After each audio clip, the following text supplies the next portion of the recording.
गुरुर्ब्रह्मा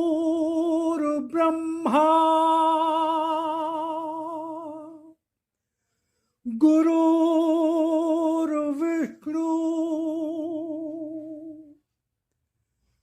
गुरुर्देवो महेश्वरा गुरुर्साक्षात्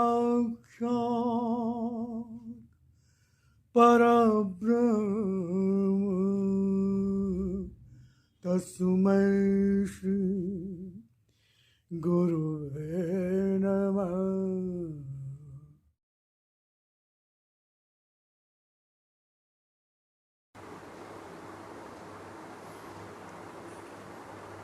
जय राम जी की। आज मैं फिर ईश्वर की कृपा से आपके सम्मुख कुछ भगवत चर्चा के लिए उपस्थित हुआ हूँ और अपना कौन की श्रृंखला को आगे ले जाने की कोशिश में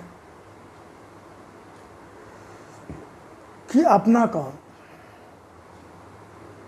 तो जैसा कि मैंने पूर्व में बताया कि अपना तो एकमात्र भगवान ही है, आत्मा ही है, यानी कि सत्य ही है।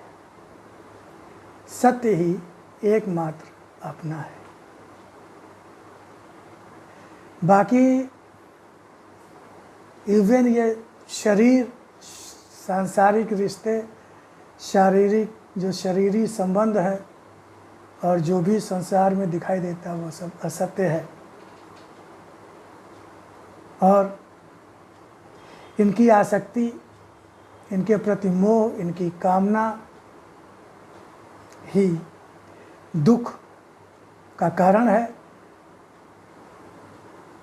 अनिश्चितता, अनिश्चिंतता, भय, रोग, संघर्ष, इन सब का कारण है। तो अपना कौन, अगर हम ये समझ हमें विकसित हो जाए और ये दृढ़ निश्चय हो जाए, पक्का हो जाए कि अपना कौन, तो बहुत सारे समस्याएं और संघर्ष और दुख खत्म हो जाते हैं, कम हो जाते हैं और फिर जीवन में रह जाता है आनंद। अक्सर हम सब ने अनुभव किया होगा कि अचानक ही मन अशांत हो जाता है।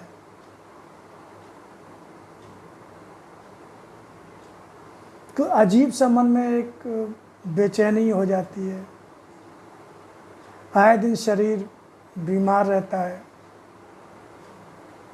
समस्याएं आए दिन आया करती हैं, कोई ना कोई समस्या आती रहती है। उसका कारण क्या है? उसका कारण एकमात्र यही है कि हम सत्य और धर्म की बात तो करते हैं, लेकिन सत्य और धर्म को न तो सही रूप में पहचानते हैं, अगर पहचान भी लेते हैं तो मन वचन कर्मों में उसको धारण नहीं करते। तो चूँकि मैंने पहले ही बताया कि मैं गीता, रामायण, भगवान की वाणी, इनका ही आधार लेकर चर्चा आपसे करता हूँ। हमारे परम पूज्य गुरुदेव, उनकी वाणी का आधार लेकर मैं चलता हूँ कि हम सत्य के अंश हैं और सत्य के अंश होते हुए भी हम असत्य से अपना संबंध मानते हैं, असत्य को अपना मानते हैं। सेवा करना एक अलग चीज़ है और अपना मानना एक अलग चीज़ है।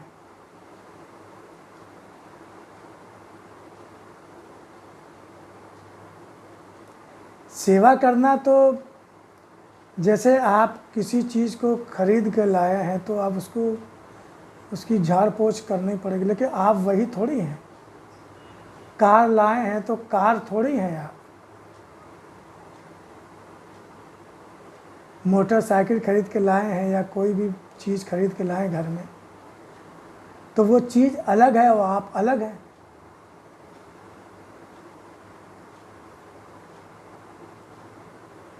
तो उसकी आप देखभाल तो करते हैं, उसकी आप केयर तो करते हैं, लेकिन आपको ये भी पता है कि वो नष्ट भी हो सकती है, पुरानी हो जाएगी, घिस जाएगी, खराब हो जाएगी। तो शरीर का भी तो यही है।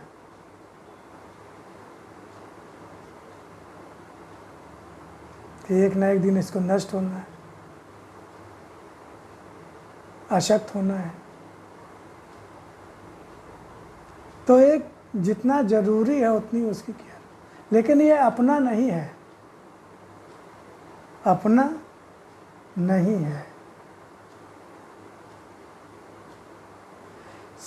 जितने भी शरीरी रिश्ते संबंध हैं, ये सब कोई भी अपने नहीं है, ये हमको मिले हैं कुछ समय के लिए। ऋणानुबंध है, ऋणानुबंध।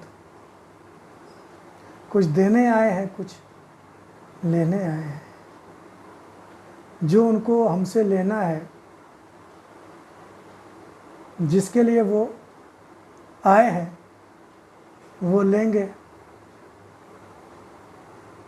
कभी दुखी करके, कभी परेशान करके, कभी बीमार होकर।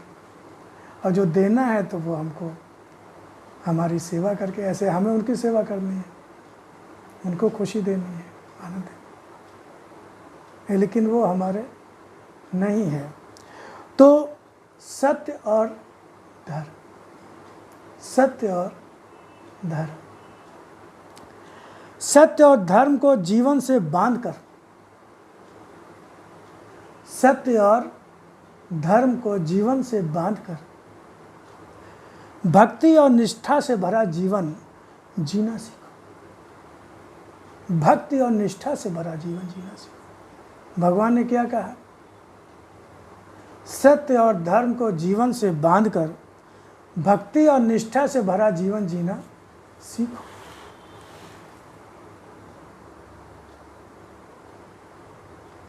भक्ति और निष्ठा, सत्य और धर्म से जीवन को बांधकर। कैसे बांधोगे? कोई रस्सी और खूंटा तो है नहीं।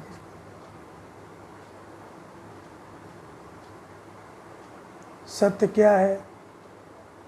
धर्म क्या है? सत्य जो कभी भी बदलता नहीं, जिसकी शक्ति कभी कम नहीं होती, जिसका कहीं कोई अभाव नहीं होता, और जो सर्वज्ञाता है, सर्वशक्तिमान। और धर्म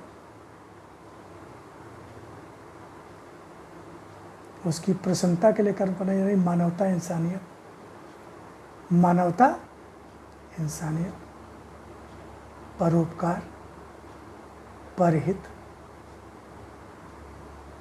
के कर्म करना, किसी को दुख न देना, किसी को कष्ट न देना, किसी को अपने स्वार्थ में पीड़ा न देना, किसी निर्दोष और मासूम को परेशान न करना,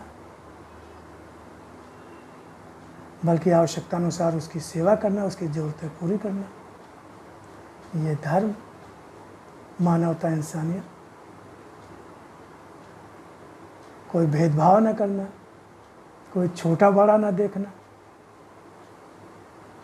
मन में ऐसी भावनाओं को रखना ही, इसका चिंतन मनन करना, इस सत्य और धर्म से बांध, मन वचन कर्म और ऐसे कर्म करना। तो सत्य और धर्म को आपने मन वचन कर्म से बांध लिया। तो सत्य और धर्म को जीवन से बांधकर भक्ति और निष्ठा से भरा जीवन जीना सीखो। भक्ति, भक्ति का एकमात्र अर्थ होता है भगवान से प्रेम।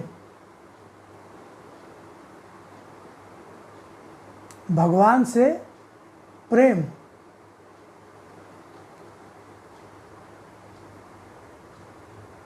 और हमेशा इस बात का ध्यान रखना कि कुछ ऐसा ना हो जाए जिससे भगवान नाराज हो या उनके आदेशों की अवहेलना हो, उल्लंघन हो।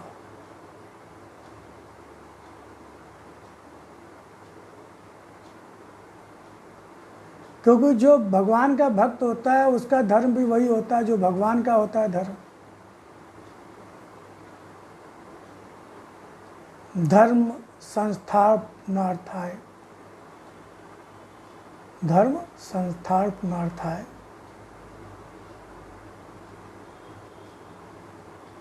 संभवामि युग। तो धर्म की संस्थापना के लिए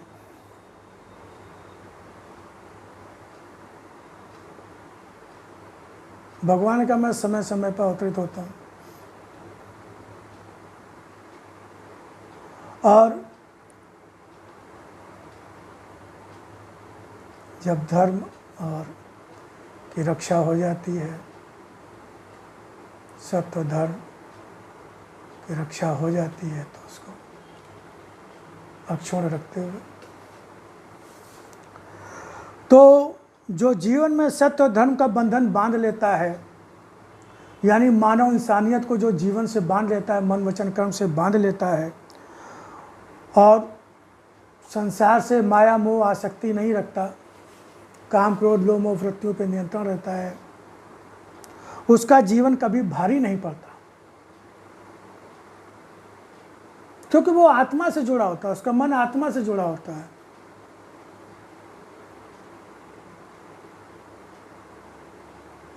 तो उसको ईश्वर की कृपा संरक्षण आशीर्वाद मिलता है, ईश्वर की शक्ति मिलती है,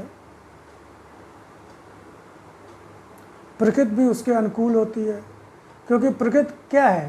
प्रकृति परमात्मा की ही तो शक्ति है, परमात्मा का ही काम तो करती है। तो जो परमात्मा के अनुकूल होता है, जो परमात्मा के अनुसार चलता है, जो सत्य और धर्म को मन वचन कर्म से बांध के चलता है, तो प्रकृति चूंकि उनकी अनुसंगनी है, उनकी अनुचरणी है, सेविका है, शक्ति है, तो वो भी ऐसे भक्त के अनुकूल होती है और उसका जीवन, उसका मन इतना हल्का और आनंद से भरा हो जाता है। भगवान ने कहा, क्या कहा? जो जीवन में सत्य और धर्म का बंधन बांध लेता है उसका जीवन कभी भारी नहीं पड़ता, स्वयं इतना हल्का और आनंद से भरा हो जाता है कि उसकी अनुभूति का कण मात्र भी अनुभव कर सकने की स्थिति में अभी तुम नहीं हो।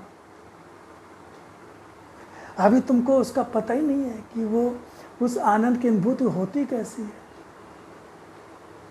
कण मात्र भी अनुभव करने की स्थिति में अभी नहीं हो। जो सत्य और धर्म को अपने जीवन से बांध लेने पर होता है। जीवन को सत्य और धर्म से बंधा कह देना, जीवन को सत्य और धर्म से बंधा कह देना और विश्वास का बंधन देकर जीवन में बांध लेने में बहुत बड़ा अंतर होता है। सिर्फ कह देना और विश्वास का बंधन देकर जीवन से बांध, विश्वास का बंधन कि नहीं, मैंने भगवान को विश्वास दिया है कि मैं सत्य धर्म से बंधा जीवन ही जीऊँ। फिर उस विश्वास की रक्षा भी अगर आदमी ईमानदारी सच्चाई से मन वचन करता है तभी उसका तो लाभ मिलेगा। खाली बोल देने से कुछ नहीं होगा, क्योंकि भगवान तो सब कुछ देखता है ना, उससे कुछ भी छिपा है नहीं। हम आप तो भ्रमित हो सकते हैं, कोई कह दे कि नहीं मैं तो आपकी बात को 100% मानता हूँ और मानने की कोशिश करता हूँ, लेकिन भगवान तो जानता है कि तुम कहते ही हो कि करते भी हो। वो तो मन के अंदर जितनी गहराई में भी कोई बात छिपी हो वो भी वो जानता है। तुम कब क्या सोचते हो, करते हो, कब कब तुमने क्या कहा, कितना किया कितना नहीं किया, क्या क्या उसके लिए बहानेबाजी की। भगवान को तो पता है, इसीलिए भगवान ने कहा कि खाली कह देना ही नहीं, विश्वास का बंधन देकर जीवन में बांध लेने और कहने में बहुत अंतर होता है, बहुत बड़ा अंतर होता है। सत्य के रूप में स्वयं सत्य, स्वयं सत्य। भगवान ने कहा मैं स्वयं सत्य, सत्य मैं ही, बस ज्यादा कुछ सोचना नहीं। सत्य क्या? परमात्मा सत्य, और कुछ सत्य है ही नहीं। झंझट खत्म। ज्यादा क्यों इधर उधर दिमाग लगावा कि सत्य क्या होता है, कैसा होता है, कौन? सत्य परमात्मा, परमात्मा ही सत्य। जो परमात्मा का गुण वही सत्य के गुण। परमात्मा को जान लिया तो सत्य को जान लिया, सत्य को जान लिया परमात्मा को जान लिया। और परमात्मा ने बताया सत्य की परिभाषा अविनाशी,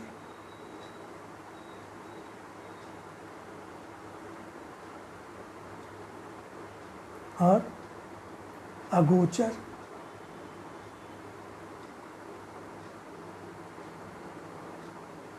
जिसका न कोई आदि न कोई अंत, न घटता है न बढ़ता है,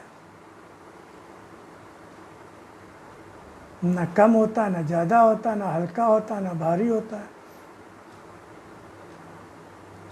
अपरिवर्तनीय है और पूर्ण है सब जगह।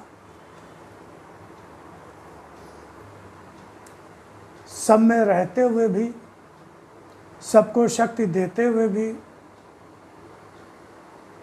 वो सर्वशक्तिमान है।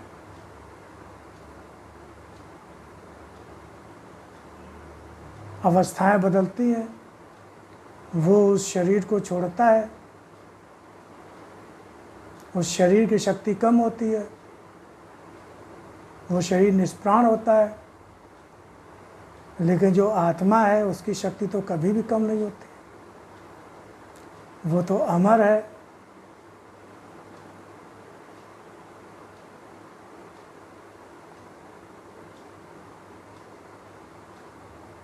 शरीर से प्राण निकले लेकिन आत्मा से तो जुड़े हुए हैं,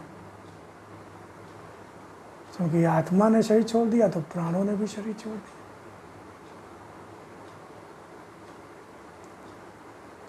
और अंतःकरण चतुष्टय ये भी कभी समाप्त नहीं होता है, विलीन हो जाते हैं। जब आदमी साधना करता है और जब सिद्धि प्राप्त, सिद्धि मतलब उसका जो जीव भाव है,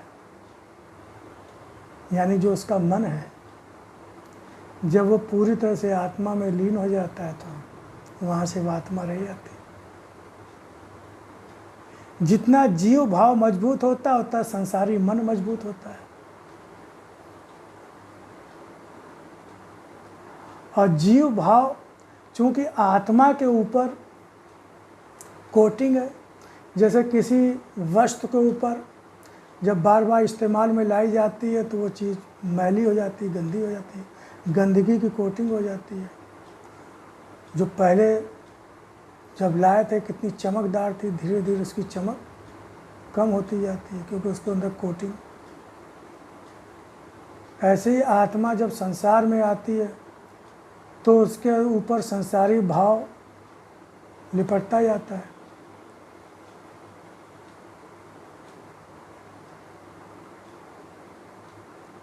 संसार को अपना मानने का भाव, संसार से अपना संबंध जुड़ा होने का भाव, काम क्रोध लोभ मोह जो वृत्तियां हैं उनमें लिप्त होने का, ये सब क्या है? ये जीव भाव है, यही सब। इसी को साधना से हटाना है। यानी उसको जैसे कोई लोटा होता है ना, बहुत गंदा हो जाए तो उसको मांझते हैं, साफ करते हैं, फिर वैसे ही चमकदार हो जाता है। ऐसे ही साधना, पूजा पाठ, भजन कीर्तन, ये सब क्या है? साधना है। आत्मा के ऊपर जो जीव भाव, जो गंदगी सांसारिकता लिपटी हुई है, वो धीरे धीरे वो कटती है, दूर होती है। और जैसे जैसे दूर होती जाती है वैसे वैसे आत्मा का प्रकाश बाहर आने लगता है, जीवन में आने लगता है, हमारे कर्मों में आने लगता है, मन में आने लगता है। जैसे चिमनी का उदाहरण ले सकते हैं। चिमनी है, जल रही है बाती, ऊपर से शीशे का कवर उस पर होता है, जलती धुआं होता है, तो धीरे धीरे शीशा वो काला होता जाता है। तो जो रोशनी, जब शीशा बिल्कुल साफ था तो वो जो लौ थी उसकी रोशनी ज़्यादा प्रखर थी, ज़्यादा तीव्र थी, ज़्यादा साफ साफ दिखाई दे रहा था। लेकिन जब धीरे धीरे इस्तेमाल में आई, जो कालिख लग गई, तो वो रोशनी कम बाहर जाने लगी, वो उतनी रोशनी नहीं रह गई, उतना प्रकाश नहीं रह गया। लेकिन अगर वो शीशा साफ़ कर दिया जाए पानी से, साफ कपड़े से, तो फिर वैसे रोशनी आने लगेगी। ऐसे ही जन्मों जन्मों की यात्रा करता हुआ ये जीव आ रहा है, आत्मा शरीर बदल रही है, तो हर जन्मों का मैल उस पर चढ़ता जा रहा है। तो वो कोट इतना गहरा हो गया कि हम आत्मा की पहचान ही भूल गए, आत्मा की रोशनी आना बंद हो गई, अज्ञान, मन में पूरा ज्ञान का अंधकार फैल गया। लेकिन गीता, रामायण, भगवान की वाणी, सदगुरुदेव की कृपा प्रार्थना से धीरे धीरे वो जो शीशा था वो उसकी सफाई हुई, गुरुदेव ने उसको मांझा, साफ किया। हमारी प्रार्थना से, भगवान की दया से, कृपा से, गीता, रामायण से, भगवान की वाणी से, अध्ययन से, चिंतन से, मनन से वो शीशा साफ हुआ। और अब फिर वो आत्मिक प्रकाश उस शीशे से बाहर पूरे जीवन में फैल गया, अज्ञान दूर हो गया, रोशनी हो गई, सारी स्थितियाँ स्पष्ट हो गई, क्या सही क्या गलत, कौन अपना कौन पराया।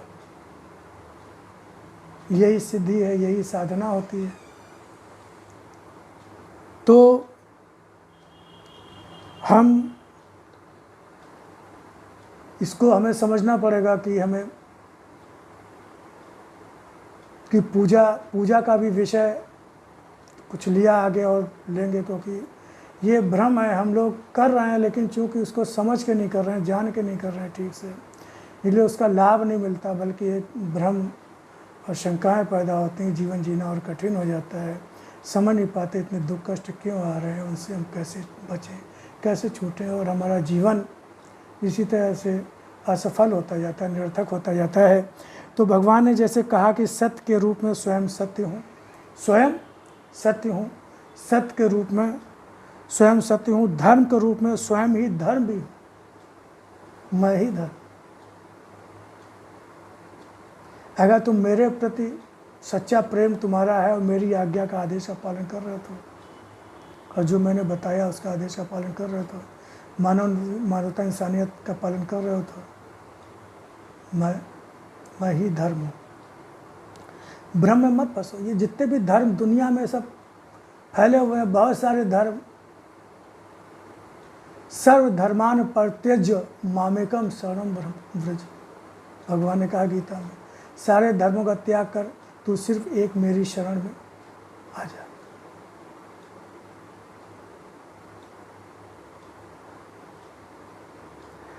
तो भगवान ने कहा जो मेरा गुण होता है वही भक्त का भी गुण होता है, जो मेरा धर्म होता है वही भक्त का भी धर्म होता है, किंतु किस रूप में, कहाँ तुम्हारे जीवन में उसका बंधन बन सका है यह स्वयं तुम भी जानते हो। भगवान ने आत्मचिंतन के लिए कहा, अपने बारे में सोचने विचार करने के लिए कहा कि सोचो, तुम इतनी पूजा पाठ और सब कुछ करते हो और बहुत कुछ कहते हो कि मैं तो भगवान को ही चाहता हूँ, भगवान से प्रेम करता हूँ, भगवान, लेकिन तुमने मुझे बांधा, क्योंकि सत्य भी मैं हूँ, धर्म भी मैं हूँ। अगर तुम मेरी भक्ति करते हो तो सत्य और धर्म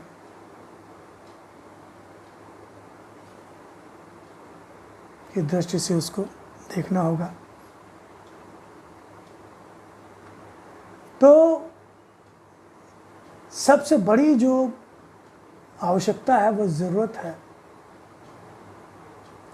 कि हमें सही ज्ञान हो। और वो सही ज्ञान कहाँ से मिलेगा?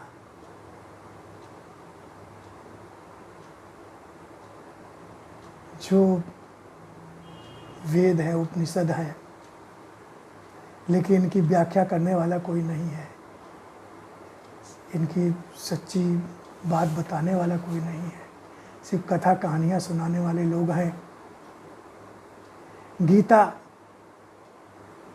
गीता को ही अगर हम समझ पाए होते तो आज जैसा हम सब लोगों का जीवन है, आज जो सांसारिक स्थिति है, हर घर में गीता है, भगवत गीता, और सब 7-7 दिनों के कार्यक्रम होते हैं।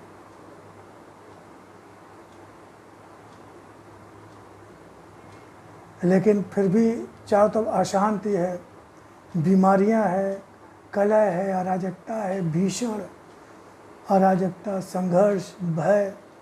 क्यों? इसका मतलब हम गीता को समझ ही नहीं पाए,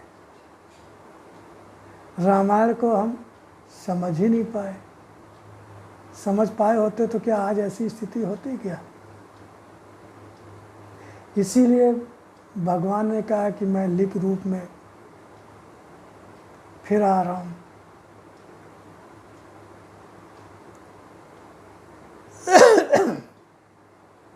लिपि रूप, क्योंकि पढ़े लिखे पे ज़्यादा भरोसा करते हो ना।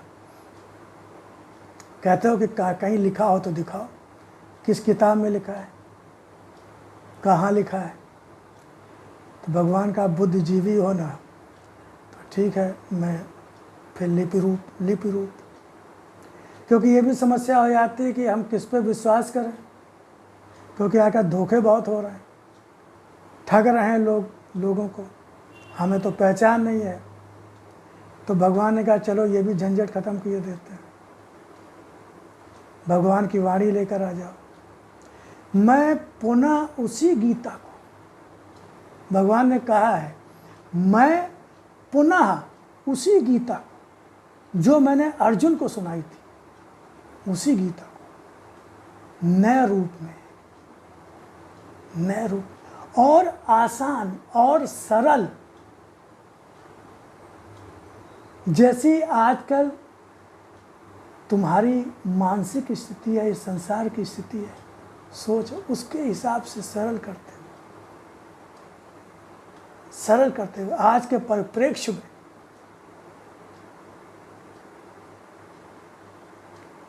सरल भाषा में और सरल करते हुए पुनः उसी गीता को फिर कह रहा हूं, उसी गीता को। अब यहां समझने वाली बात यह है कि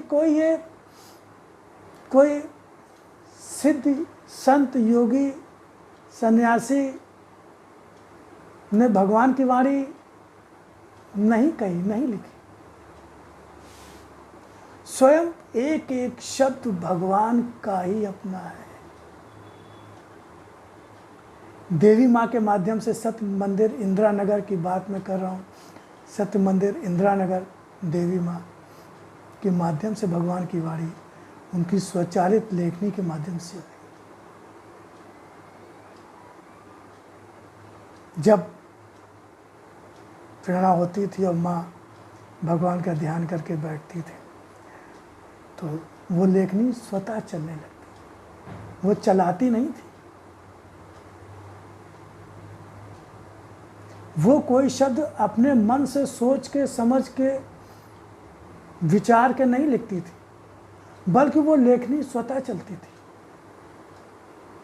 अदृश्य शक्ति, परमात्मा शक्ति से, जिसको भगवान ने लिपि रूप कहा। भगवान ने कहा लिपि मेरा साकार दर्शन है और वाणी मेरा शक्ति रूप दर्शन है। फिर उस लिपि रूप को पढ़ के समझ के, क्योंकि वो मिलती जुलती ही रहती है, फिर उसको वाणी का रूप दिया गया। और अगर आप भगवान की वाणी पढ़ेंगे तो उसमें अगर कहीं एक आध शब्द या कुछ ऐसा लगा कि ये यहाँ पे कर दिया जाए तो थोड़ा और ठीक रहेगा, होना चाहिए, तो वो ब्रैकेट में लिखा। अगर देवी माँ ने अपने मन से कोई शब्द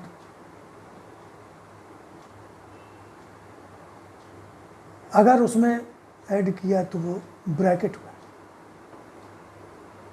देवी माँ ने और बहुत सारी बुक्स लिखी हैं जो उन्होंने सोच विचार के लिखी हैं, टीका लिखी है, व्याख्या लिखी है, वो उनकी अपनी है। लेकिन जो भगवान की वाणी है उसमें उन्होंने अपने को संचालिका कहा, संवाहिका कहा, लेखिका नहीं कहा है, संवाहिका, संचालिका। तो इसमें हमें किसी तरह का कोई डाउट नहीं होना चाहिए कि ये किसी ने जो है भगवान के नाम पे खुद ही सोच समझ के लिख दिया और भगवान का नाम नहीं, ऐसा नहीं है। बात भरोसे की है, कर सकते हो तो करो, ना कर सकते हो तो कोई ज़बरदस्ती थोड़ी है। क्योंकि कुछ लोग तो कहते हैं भगवान ही नहीं है, ऐसे भी लोग हैं इस दुनिया में और जी रहे हैं, और जब तक भाग्य में उनके सुख दुख है तो वो मज़ा ले रहे हैं। अगर आप भी नहीं भरोसा करोगे तो कोई फ़र्क तो पड़ने वाला नहीं है, लेकिन अगर भरोसा करोगे तो फ़र्क पड़ेगा, और बहुत ही शुभ, बहुत ही कल्याणकारी, जीवन को पूरी तरह से बदल देने वाला, आनंद से भर देने वाला।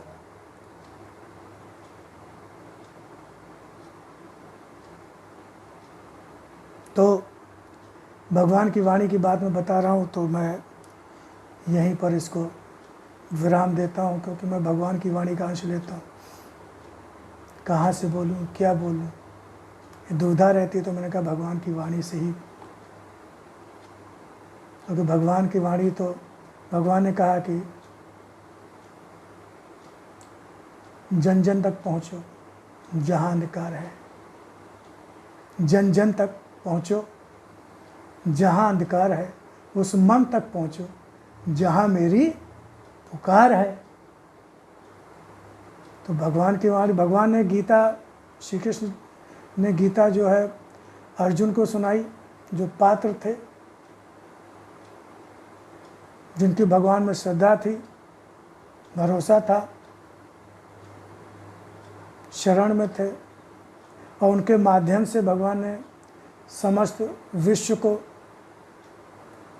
गीता का ज्ञान दिया। ऐसे ही आज भी भगवान की वाणी उन्हीं लोगों के लिए जो दुखी हैं, त्रस्त हैं, परेशान हैं और भगवान की शरण में आना चाहते हैं, भगवान का ज्ञान पाना चाहते हैं, सच्ची भक्ति करना चाहते हैं, जीवन को सार्थक करना चाहते हैं, जीवन को आनंदमय बनाना चाहते हैं, उन्हीं के लिए है। जिनको लगता है कि उनको कोई ज़रूरत नहीं है तो कोई दिक्कत भी नहीं है। तो जन जन तक पहुँचो जहाँ अंधकार है, उस मन तक पहुँचो जहाँ मेरी पुकार है। तो अगर आपके मन में भगवान की पुकार है तो वो आपके लिए है। मैं आपके लिए ही बोल रहा हूँ, भगवान आपके लिए ही बुलवा रहे हैं, और मैं तो अपने लिए भी बोल रहा हूँ। तो फिर मिलते हैं, आगे इस चर्चा को बढ़ाएंगे। मेन अपना कौन, क्योंकि अपना कौन समझना होगा कि अपना कौन अगर पकड़ में आ गया, समझ में आ गया, उसकी शरण में चले गए तो फिर नैया पार हो जाएगी। जय राम जी की जय श्री राम। ओम शिवाय।